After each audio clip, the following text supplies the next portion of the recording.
this morning, which will ask you to provide us just with a little bit of background information on yourself so we can get a sense of what sorts of individuals are interested in taking the class, as well as what kinds of training they've had. And this will help us try to tailor the class in the future. And then there will be a questionnaire that we'll send out after the last class next week, which will ask you to provide us with feedback about how the class went and any kind of suggestions you can give to us about making the class better or more useful for in the future. So don't get mixed up. There'll be a questionnaire that will be sent out this morning, and that's really just to help us try to get a sense of who's taking the class. And then at the end of the last class next week, we'll also send out a questionnaire to ask for your opinion about the class.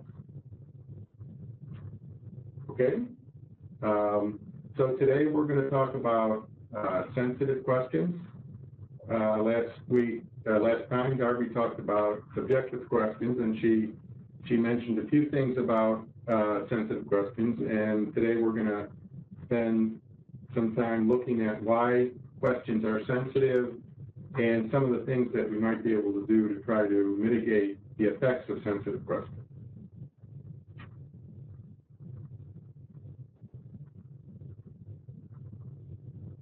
So what is a sensitive question? Well, there's really three separate meanings that are related to one another, but they really are distinct in some real sense. So there are questions that are particularly intrusive. So these are questions that are inherently offensive to either the person asking the question or the person answering the question. And we'll go into some examples of these in a minute. There are questions that aren't necessarily intrusive, but they may reveal information that you don't want someone else to know. So that could be another family member, maybe a government agency, or other people who might have some nefarious motive with regard to using information they might get to do something that you may not want them to do.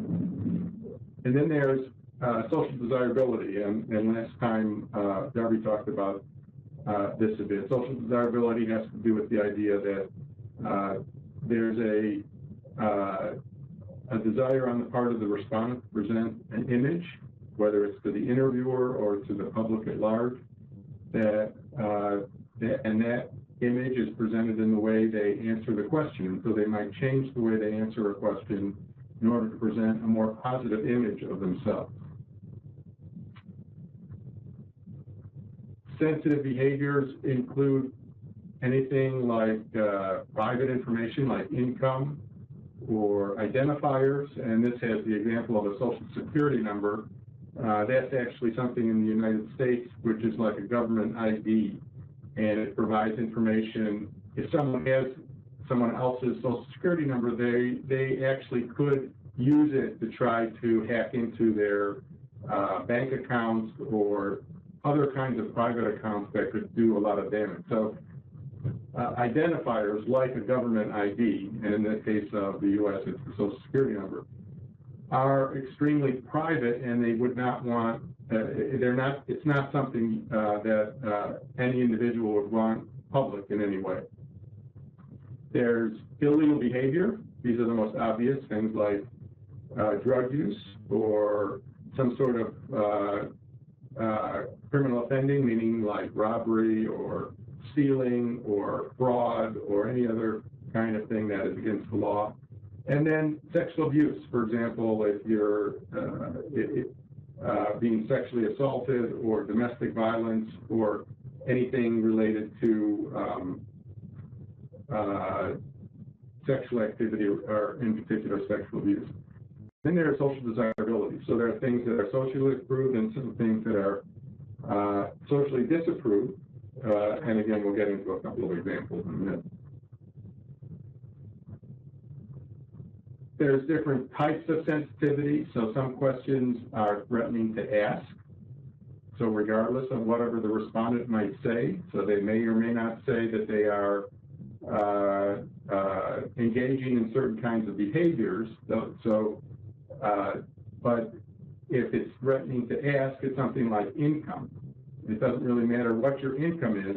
People feel that income is a sensitive topic because it's private. Most people feel like it's not someone else's business about what their income is. So the consequence of that is that many respondents will refuse to answer that question.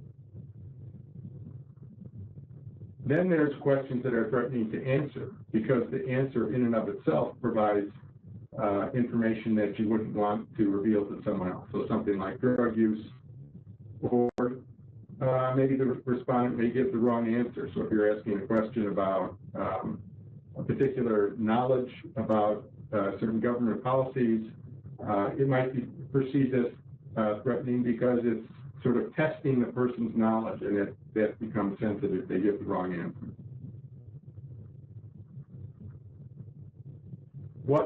What types of errors occur when you're asking sensitive behaviors?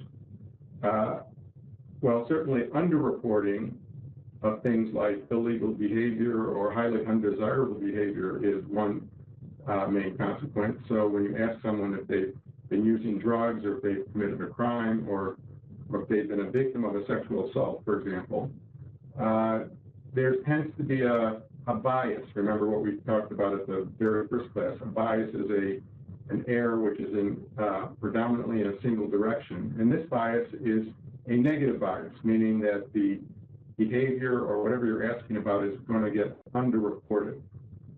There's also overreporting, and that has to do with asking about certain kinds of socially desirable behavior.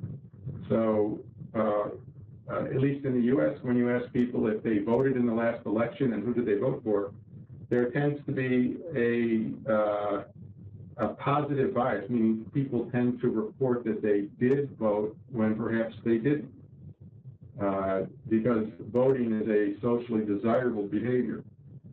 Whether you exercise or not is also considered a socially desirable behavior. So at times people might overreport how much they actually exercise. So there's both under and overreporting depending on what kind of behavior you're asking about. And then of course there's missing data. So when you are talking about a question that is threatening to ask as opposed to threatening to answer, then the consequence there is that you're going to get people refusing to give you the information at all. So here, just running through a couple of examples based on data that have been collected over the years. So this is a question that asks people how many sexual partners they've had. And this is a good example because it shows both an example of both overreporting and underreporting. And it's particularly telling about how the different genders think about sexual partners. So for males, there's a tendency to overreport, and for females, there's a tendency to underreport how many sexual partners they've had. And you can see that, and we know this, of course, because there should be approximately equal number of partners between males and females. It shouldn't be exactly the same, but you can see that there's a very wide discrepancy here between how many sexual partners males say they've had and how many sexual partners females say they've had. And that exhibits overreporting on the part of males, because males have a very machismo feeling about this, and they tend to overreport it. And females have a lot of social pressures to underreport, so they don't report as many. The other interesting thing about this, and we'll talk about this in a minute, you can see that the ratio here gets quite large as you look at it over time. This is an example of underreporting. So this was a question on a survey. It's called the National Survey of Family Growth, where women are asked if they've had an abortion. And it turns out in this particular study, they had a record of whether the woman had an abortion or not. And so they asked the question, and then they checked the record. And they saw that over 3 different administrations, there was significant underreporting. So the percent of abortions that were actually reported was about 45%, slightly higher than that in 79 through 82, and then it went back down to closer to 30% in 84 and 87. So there's a significant amount of underreporting for something like abortion. Here's an example of the voting phenomenon that we were just talking about. This is a study that asked people if they had voted in the last election, and then they checked it against actual records, and you can see that there is a significant number of people who say correctly that they voted, 51.6% of the people. 37.5% of the people correctly said that they did not vote, but about 10% of the people said they voted when they actually did not. That's what overreporting means in this context. And so the net bias here is overreporting. You can see that underreporting is much lower. So the net effect is that there's about a 9 or 10% rate of overreporting for voting.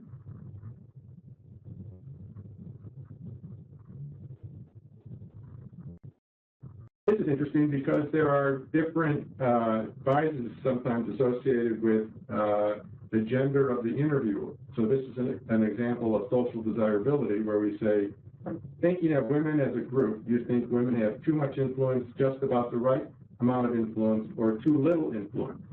And here we say, here is displayed on the graph the percent of people that said too much influence. And you can see that regardless of the gender of the respondent, whether it's a male or female respondent, that when interviewed by a male interviewer, the respondent tends to report a higher percentage of too much influence. And this is especially the case for the male respondents who tend to who are more likely to say that women have too much influence when they're talking to another male, thinking that if they were actually talking to a female, they'd be much more reluctant to say that to a female interviewer than to a male interviewer. And interestingly, that is true for both male and female respondents. So female respondents are also more likely to say too much influence to a male interviewer than to a female interviewer. So social desirability especially has interesting dynamics when you're thinking about who the interviewer is. Now, there have been a lot of, there is a tendency to speculate that interviewers' gender or race or ethnicity of the interviewer has a very large influence on things like social desire, things related to sensitivity and the sensitivity of the question. But it turns out that when you look at the empirical research, the effect of the interviewer really has its biggest and mostly the only effects when the questions themselves are directly related to the topic that you're asking about. So in this case, we're talking about influence of women, so the gender of the interviewer makes a difference. If we were asking about race relations and you looked at the race of the interviewer, then that's where the race of the interviewer will make a difference. Here's an example about asking about the personal information that are sensitive questions to ask. So here's a study that looked at the response rate, what percent of respondents participated in the survey, by whether or not the survey asked for a personal ID, and in this case in the United States it's that social security number. And you can see that there's a higher response rate in those surveys where the interviewer did not ask for the personal ID, and this just displays it in two different types of areas, meaning geographic areas, where there's traditionally a low response rate and traditionally a high response rate. But you can see that in both cases, it's the case. So this is an example of sensitivity of a question where the answer isn't necessarily what's sensitive, it's the fact that you're even asking. And here's an example of probably the most well-documented and most common question with regard to questions that are sensitive to ask are questions about income. And here you can see that when asking about total household income, the percent of missing data is about 8%. And even when you're asking about some of these other fairly sensitive topics, the percent of missing data is lower. So for questions where the answer is sensitive, people will answer the question. They just may not give you the answer that is actually correct. Whereas when you're asking a question that is sensitive to ask, like income, the main consequence is that you are going to get more missing data.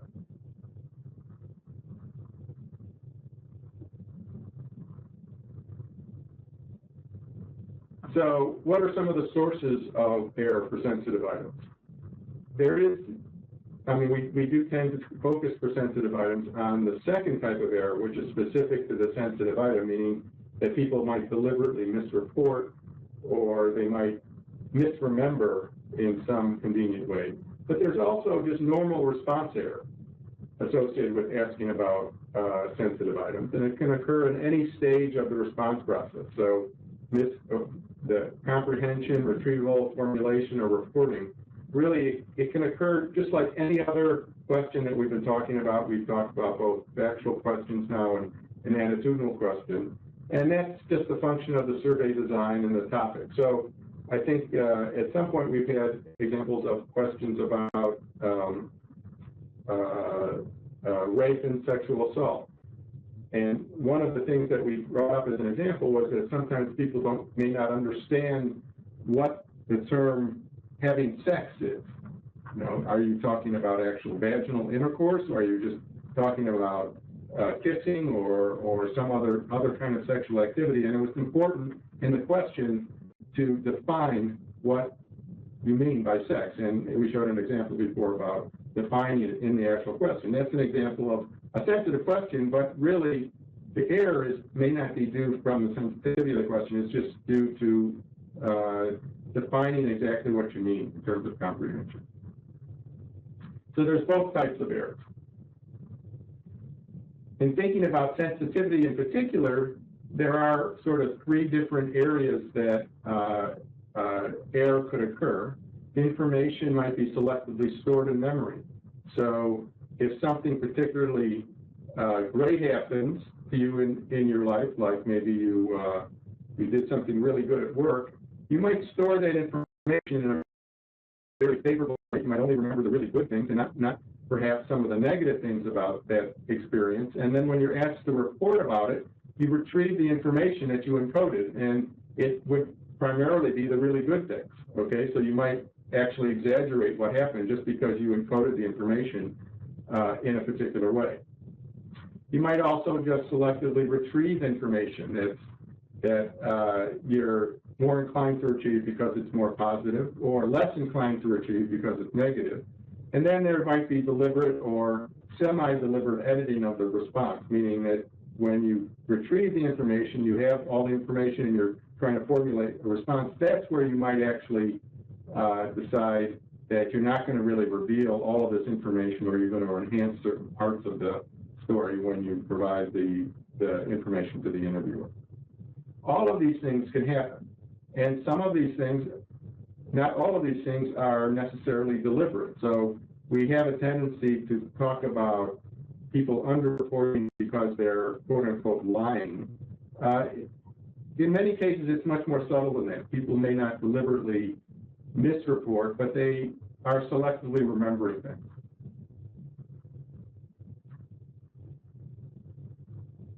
There are certain issues related to sensitive questions. There's the self-presentation, meaning that you don't want people to, you want to display a particular image in public, and so when you're being interviewed, you want to put that in as favorable light as possible. You might, in particular, want to make that presentation in front of an interviewer who is conversing with you, and it might be that interviewer that you're trying to please. In the example that we talked about before, when we showed the different effects of male and female interviewers when asking about the role of women, that's exactly what was going on. That respondents were obviously changing their responses based on what kind of image they wanted to present to that particular interview. You might not want to disclose something to another party, so if there's someone else in the room, or maybe there's just a fear that the information might get out to another person, then that's a concern. And you also might want to maintain consistency with prior responses or consistency even with your own self-image. So we'll talk about these three things: feelings of privacy, beliefs about desirability of the topic, and the need for social approval in terms of self-presentation issues. Here are a number of examples of questions related to self-presentation and how some individuals might think about these things as either socially desirable or socially undesirable. So here are examples of saying, do you now avoid certain foods because they are high in fat or cholesterol? Do you now almost always wear a seatbelt when you drive or ride in a car? Smoke at least one cigarette a day? Drink 3 or more caffeinated beverages a day? Exercise or have a library card? One of the things to notice about these questions is that they are not all clearly examples of something that might be socially desirable or undesirable to every single person. And that's one of the more difficult things about dealing with social desirability, and that is there are things that are clearly socially desirable and clearly socially undesirable. But then there are many things that people disagree on because of their different views of the world or different personality characteristics. And these are some examples of things that might vary. So eating foods because they're high in fat or cholesterol may or may not be socially desirable. It depends on how concerned you are personally about your diet and what kind of image you want to present about your diet. Physical exercise or activity is another. Certainly having a library card is probably not very socially desirable or undesirable to a lot of people, but for certain people it might be very important to present an image to either the interviewer or to the public that, yes, indeed, I do have a library card. So one of the challenges with dealing with social desirability is trying to separate out some of the personality characteristics associated with the respondent from the actual type of response error that might be going on. Here are a couple of other examples of questions that we took from some of the surveys that our colleagues at ISMS had sent to us prior to this class. So in the last vaginal sex with your client, did you use a condom? So you could certainly imagine even sex workers wanting to project an image that they are not doing things in a dangerous way and that they do use a condom. So they might be they might be reluctant to report that they haven't used a condom. When was the last time you had sex with a commercial sex partner? Obviously, that's a sensitive question that you might not want to provide an answer to because it's could be perceived as socially undesirable. And then here are some things that, depending on the setting, could or could not be have some social desirability associated with it. So do you agree or disagree? A good wife obeys her husband even if she disagrees. Or in your opinion, does a man have good reasons to hit his wife if does not fulfill domestic duties as expected by her husband? You can imagine that in different cultures or in different regions of the country, these questions may or may not carry some aspect of social desirability. As I was just saying, it is difficult to measure social desirability. It partly depends on the values and the judgments of the individual respondents. And so it's difficult to separate the personality from the item characteristics component. How do you measure social desirability? Well, the survey literature has tried to do, the survey researchers have tried to do this.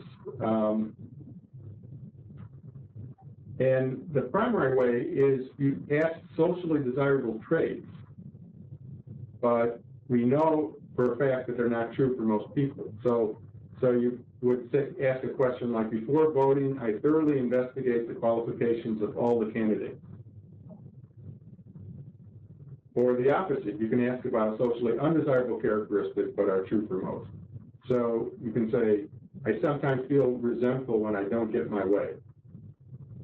The idea is that when you ask a number of these questions on the same survey, and then you tally up how many people answer it in a socially desirable way, then you can get a score, which is typically called the social desirability score. Probably the basic or the most common index is an index that was developed by Crown and Marlowe, and these are examples of those questions.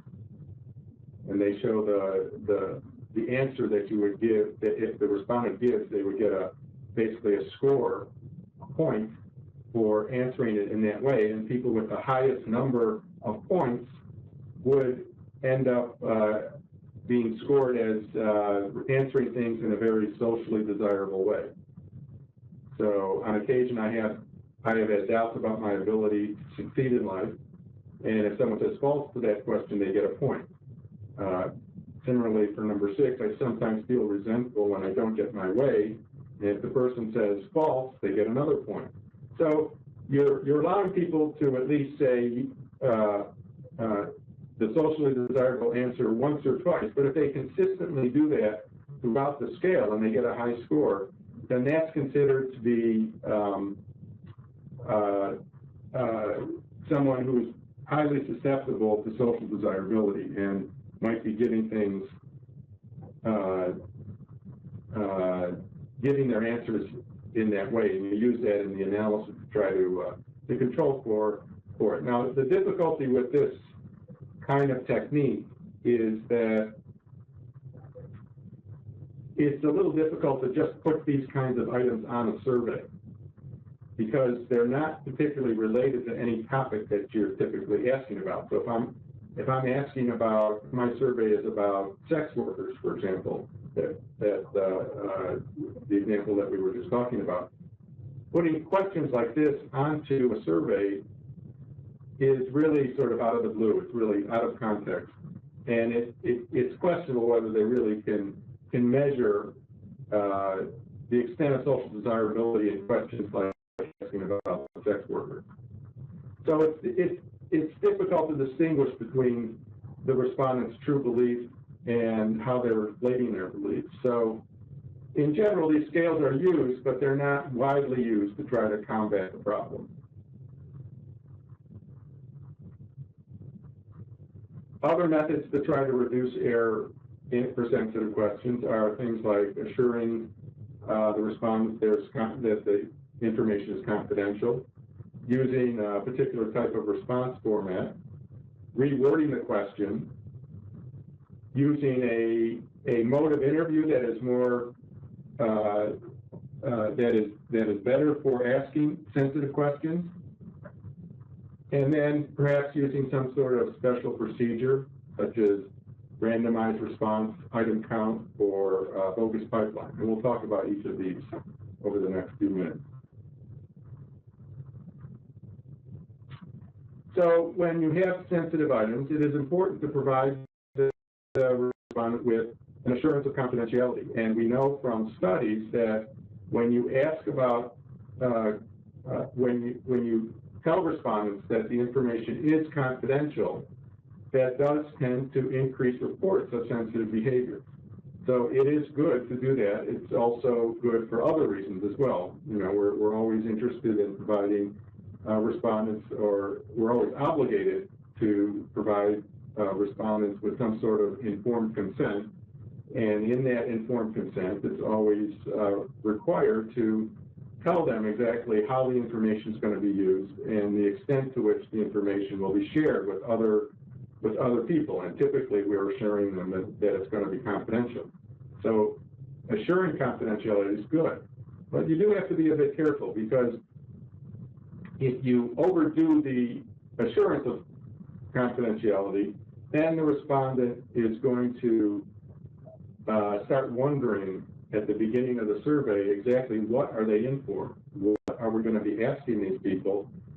What exactly are they going to be asking me that they have to tell me that all of these safeguards are being used to protect the information? So it's also been shown that when you're asking about things that are not particularly sensitive, or that you are asking about something that's sensitive, but you make a really big deal about it, that might have a backfire effect, and respondents might actually decide they don't want to participate because you sort of scare them at the beginning. So you want to strike a balance where you're being confident, you're assuring that to the respondent that the information is confidential, but you don't want to overdo it. And the wording of your confidentiality statement needs to conform to whatever existing regulations that your survey is working under. There are different types of statements. So you can say something like, treat data as confidential. And this basically means that the survey procedures will do everything within the law to protect the information.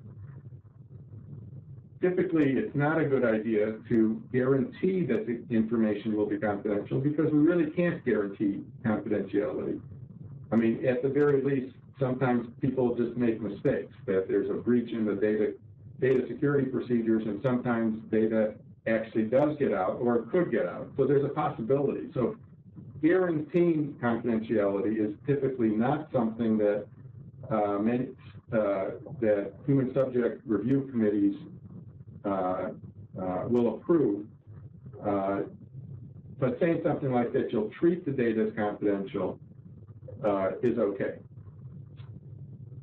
In some instances, you might be able to say that the data is protected by law.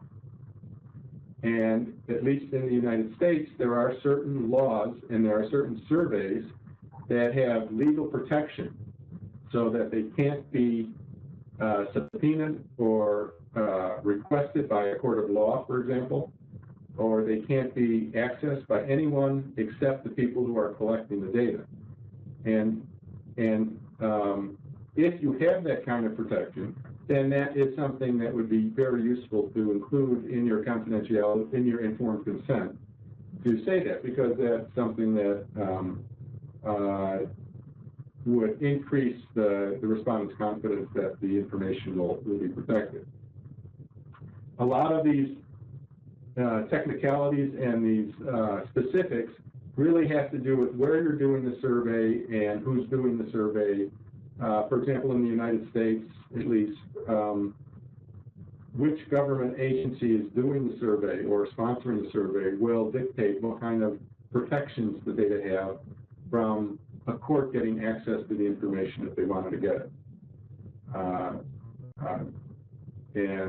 I'm not familiar with the rules, say, in Vietnam, but I know, say, in other countries, the census is a particularly well-protected source of information that is typically protected by law.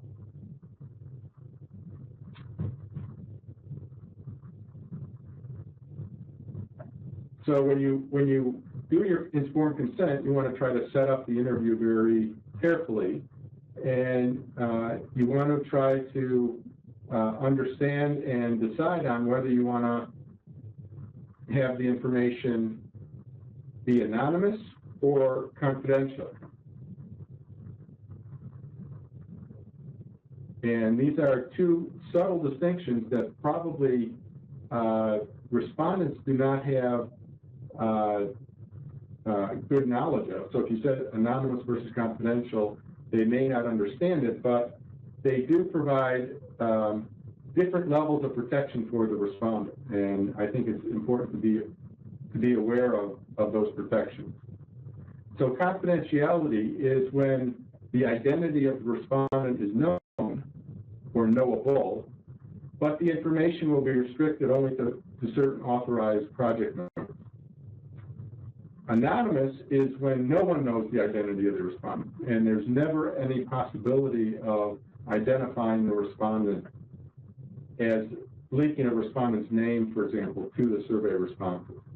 So, for example, when you do a survey and you hand out the surveys, say in a classroom, and you just hand out the surveys to everybody, and then you just gather them, and each survey has an ID on it, but there's no names on the survey.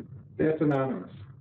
We cannot know who answered those surveys once we collected them, and they cannot, and we can't reconstruct who filled out any particular questionnaire. Whereas confidential might be something like the following: we go to the school, we select a sample of students, we give each student an ID, and we put the ID on the survey, and we hand out each survey to the particular student who's identified by that ID to fill out, so that when the survey is handed back, we can link the ID back to the name, because we have that crosswalk between the name and the ID. That would be confidential as long as we keep the information private and not reveal particular identities to anyone outside of the project. And to the extent that you can use that model, it's usually advantageous because it allows you to do analysis and link data back to the respondent. But it's important to remember that you can't promise that a survey is anonymous if it's actually confidential. So in this particular case, you have a list sample of respondents from school reps. Okay, so this is what we just went over.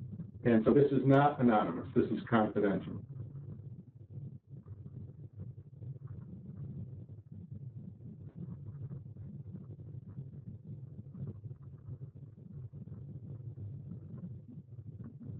And I think I covered this. So the extent to which the information is protected depends on the legal standing. And if there is protection of the data from a legal point of view, that would be that's highly desirable, and it's something that reassures respondents when you actually report it, inform them during the informed consent statement. You should also have a data security plan. So the plan should be who will have access to the data, how the data are protected, whether it's electronic or on paper. So if you're storing things in an electronic form, are the files password protected? Who's going to have access to those data? And probably more importantly, how the data are going to be stored and if they're going to be destroyed after the study is completed. If they're going to be destroyed, providing some kind of completion date. Now, a lot of this you would not put in your informed consent statement, but you would want to try to inform the respondent that, there is protection of the information that they're providing, and that, that you're going to be doing everything you can to try to make sure no one else can get access to the information. And then finally, when you release the data, if it gets released for public use, you want to make sure that the information is protected so that no one can work backwards from the data and identify a particular respondent. What about response format and context? So we got a little diverted there on human subject issues, but besides assuring the respondent that it's confidential to try to reduce the effects of sensitive questions, you can also change the response format and the context of the question. So for a response format, open is typically better than close when you're asking about sensitive items, especially if you can, so in closed items, people tend to try to use the response options as a guide to where they think the socially acceptable answer might be. So if you keep the responses as open as possible, then you can minimize that kind of effect. The exception to that is when you're actually trying to lead the respondent into a particular place to show that some things are more socially acceptable than you might think, and we'll talk about that in a minute. The other thing you want to do is you want to try to set the context of the question.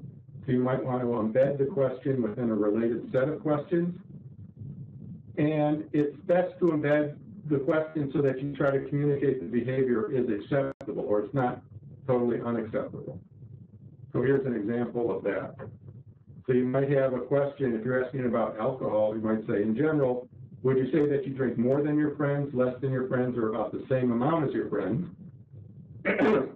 Second question, think about the friends you know who drink the most. About how many drinks would you say that person usually has? And then the question that you're really interested, how about you? On days when you have any alcoholic beverages, about how many drinks do you have? So the idea here is, the first question is trying to set up the idea, sort of implies that, drinking is accepted. People do it all the time. I'm sure you have friends who drink, and of course, this first question sort of implies that you drink as well. So it just sort of deals with it in sort of a nonchalant way. The second question asks about how much their friends drink, which is less socially threatening than asking if you drink. And then it gets to the last question, which is how much you drink. So it's trying to put the behavior in a context that makes it sound like it's acceptable behavior. It tries to minimize the social undesirability of the behavior.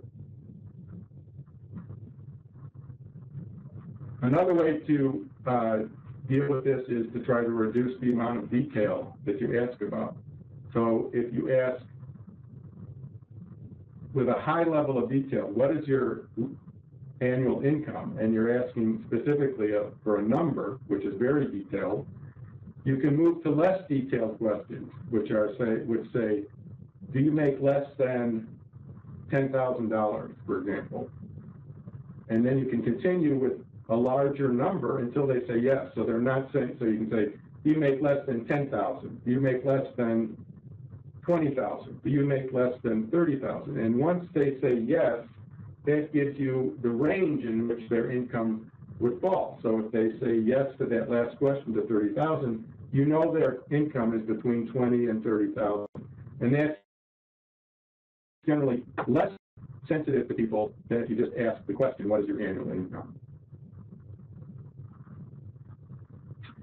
You can try to use proxy interviews. And here, the trade-off is really between the loss of quality and social desirability. So you might ask someone else, a friend, to report on the behavior of the person you're more interested in. This is really a very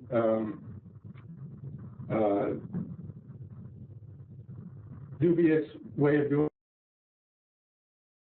it. Some people do this, but it really depends. It really is dependent on the relationship within the person you're asking and the individual for whom the proxy report is obtained. So it's generally not a great idea to use this kind of method because it has a lot of other kind of response error associated with it, especially response error associated with proxy interviews. You can lead the respondent. So this is another case of trying to set the context of the behavior. So you can use it to reduce over-reporting of desirable behavior or increase reporting of undesirable behavior. So you try to embed the topic into a less threatening set of topics and use the context of the question to try to communicate to the respondent that really it's okay. You don't have to be afraid to tell us this is not a big deal. So here are a couple of examples. You could deliberately load the question. So you could say, even the calmest parents get angry at their children some of the time. Did your children do anything in the past 7 days to make you angry? So you're just trying to set it in the context of, yeah, everybody does this. Everybody gets angry at their kids, so you can tell me when you have. Or you could use some sort of supposition, sort of implicitly say, I think you do this behavior, so why don't you just tell me? So how many cigarettes do you smoke a day?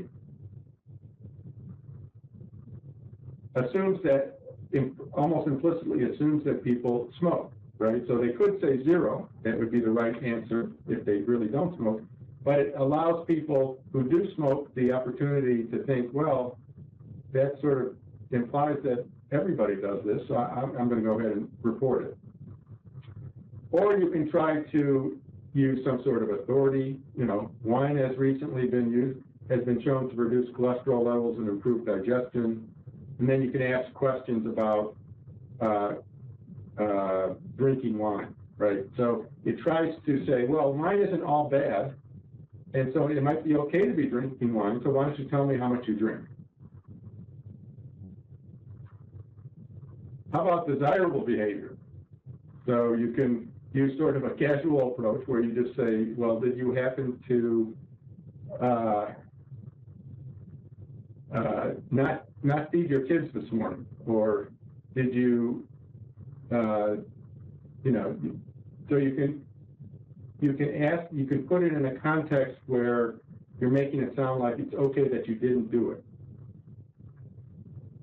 Desirable behavior examples here might be things like voting and seatbelt use, which is a desirable behavior at least in the United States.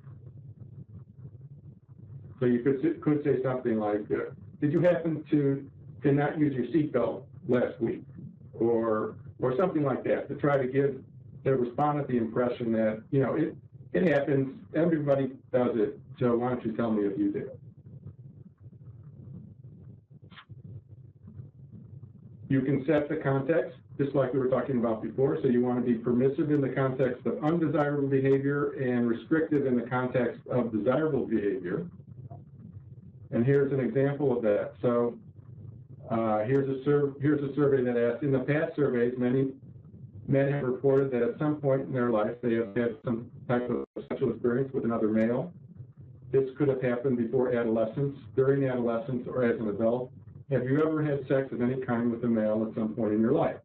Obviously, this is an undesirable behavior that people are asking about, but they're trying to set the context that, you know, basically they're saying here that, you know, pretty much everybody does it, so don't worry about it. And in this particular study, they tested it against the question, which just asked directly, have you ever had sex of any kind with another male? And lo and behold, they found higher rates of same-sex activity with the enhanced version than with the standard version. Now, this uses the idea that if they report more, they're actually getting better data. There's no standard against gold standard against which they're actually checking it against, but you know, it is some indication that it's actually getting more information or reducing the underreporting.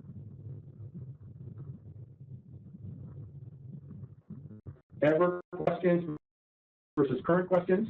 So for undesirable behavior, recent behavior is more threatening than things that have happened in the past. I think I mentioned this last time I was talking about factual, when I was talking about factual questions. Or it's more threatening to admit never doing something than to admit within a short time frame or more recently not doing something. So here you might not want to ask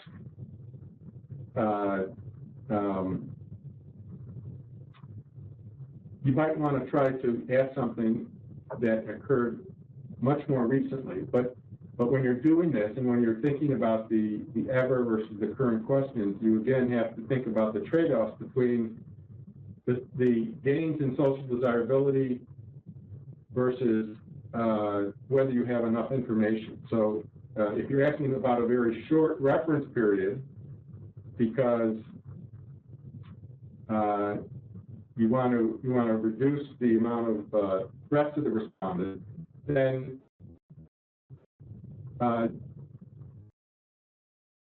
you want to make sure that your sample size is big enough that you can collect enough information on those events. The example we had before was in victimization, where in terms of asking a question that only asks for, say, the last month, you may not get enough people saying that they have been victimized in the last month in order to do analysis. So you have to balance those trade-offs between how long of a reference period and how threatening the question might be. Here are some other methods, and I'm only spending a few minutes on probably the main method that people can use, and the only reason I'm only spending a few minutes is because it's usually a larger survey decision in terms of mode of interview. But self-administered methods tend to have much higher rates of recording of sensitive behaviors, and by self-administered meaning the respondent is filling out the survey him or herself. That could be a paper survey, a web-based survey, or something we call audio-CASI or ACASI, and that's when the respondent is taking the survey on a laptop computer by themselves. You can use something called randomized response. Randomized response works, but it doesn't. These last few methods aren't used very often because, as you'll see in a second, they don't provide as much detail about the kind of data that you're interested in collecting when you're doing a survey. So in terms of the impact of self-administration, it's well known. There's been many studies that have shown that self-administered surveys produce more sensitive behaviors and less socially desirable behaviors than interviewer-administered surveys. So if you have the means and you have a way of doing it, and you're asking primarily a survey with sensitive topics, using some form of self-administration is the best way to go. And as Darby mentioned before, you can even introduce the self-administration in the middle of an interviewer-administered survey. So you could have part of the survey where the interviewer is administering the questions, and then for the particular sensitive questions, you could turn the laptop around, or you could give them a piece of paper, and they can fill out the survey by themselves so that the interviewer never sees the answers. That also works just as well. Here's just some data showing, these show the ratios of SAQ as a self-administered questionnaire, meaning they fill in and out themselves, versus a paper and pencil interview, TAFE. And you can see in general, these ratios are greater than 1 when asking about drug use for cocaine and marijuana. And when it's greater than 1, that's basically meaning that the self-administered survey is getting a higher number of reports of the sensitive behavior than the interviewer-administered survey. This exhibits the impact of underreporting by how long the reference period is. So this is, again, the ratio of self-administered to interviewer-administered surveys. So a high number, a number greater than 1, shows that you're getting more on the self-administered survey. This is a survey that's asking about last month, and you can see that there's very high ratios. This is for the last year, they're lower, and this is for lifetime, have you ever? And you can see that most of those are actually just 1. Similarly, when looking at that data that we were just looking at the beginning of the period, where people are asked how many sexual partners they've had, you can see that the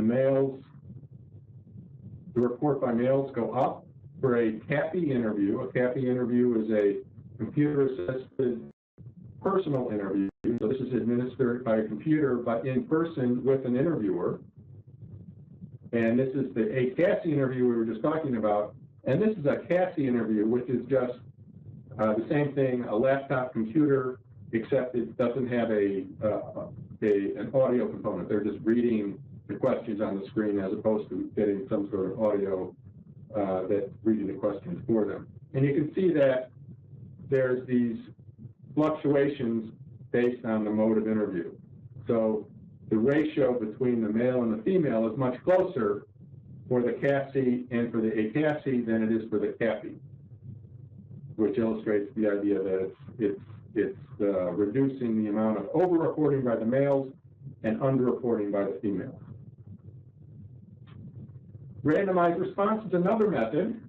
So let me just pause for a sec and just say that the self-administration is usually the best option if you can do it. And that's one way to go. This is a randomized response. It's sort of a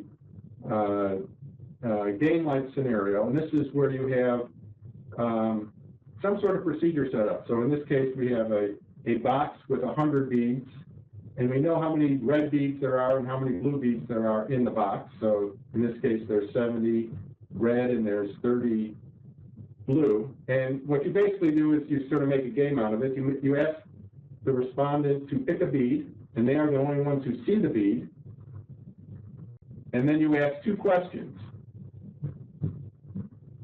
Have you ever been arrested for drunk driving? And is your birthday in September? And then you tell them, if you have a red bead, answer this first question. If you have a blue bead, answer this question. But the interviewer or no one knows which question they're answering because only the respondent knows what color bead they have. This method can be used to try to estimate the percent of people who've been arrested for drunk driving, because you know what percent generally will be getting a red and a blue bead. And if you just take that and you know what percent of respondents have been born in September, so you can then estimate the number of people who've been arrested for drunk driving. And just very quickly, the way this goes is that, if you have 1,000 respondents and 30% of the beads are the birthday question, then you should get 25, because this assumes that the birthdays are evenly distributed. So when you divide this by 12, you should get 25 yeses. And then if you have a total of 200 yeses, that means that about 175 people said yes to the blue question. You can do it the other way as well. So the problem with this method is, as you can see, you don't get any other detail about the question. You don't know who answered the question, so you can't get their age or their race. You can't get any kind of cross-tabulation you can't do a lot of analysis with this kind of question, this kind of method. You can use something called an item count technique, which is very similar. It's just another kind of game in how you do this. And in this case, what you do is you ask a series of questions, and you say, here is a list of 4 things that some people have done and some people have not. Please listen to them and then tell me how many of them you have done. Don't tell me which ones you've done. Just tell me how many. And here are the 4 things. And they list out 4 things. Owned a gun, given money to a charitable organization, gone to see a movie in a theater, written a letter to the editor. How many of these things have you done? Okay, and the person tells you. You have a second group which you randomly assigned, and you ask a list of 5 items, but you have a list of 5 items instead of 4 items. And the 5th item is voted in the presidential election held on November 7th, 2000. And you can estimate the proportion of people who voted in the presidential election by subtracting the proportions from each of these 2. Again, like the randomized response, it allows the respondent to be answering things confidentially and anonymously, but it doesn't allow the analyst to do a whole lot with data besides get a point estimate. And then finally, there's something called the bogus pipeline. And this is where the respondents tell the respondent they're really going to do something where they're going to learn the true status of the variable. So they're going to say they're doing a polygraph while you're answering the question, or you're going to do a urine test after the question. And when you actually ask the question, then the respondent will have a tendency to report the right answer because they think they're eventually going to be found out anyway. Again, this method is you could use with more flexibility than with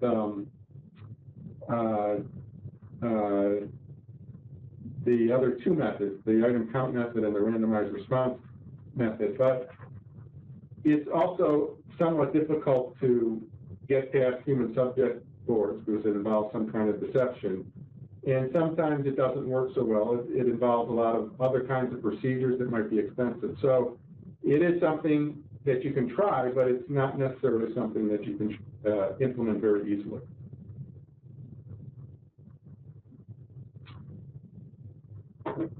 Okay, I think that's it for today. So in summary, I think the main way that we probably want to emphasize that are more practical with regard to sensitive questions are to either try to work on the question wording itself, as well as trying to see if you can administer at least the sensitive part of the questionnaire using some sort of self-administration. Those are the two main methods that are probably the most practical and the most widely used in the survey world.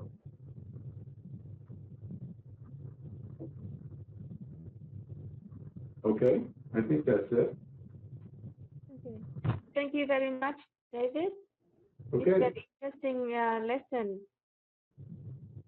Thank you. Thank you a lot. Thank you very much. Thank you.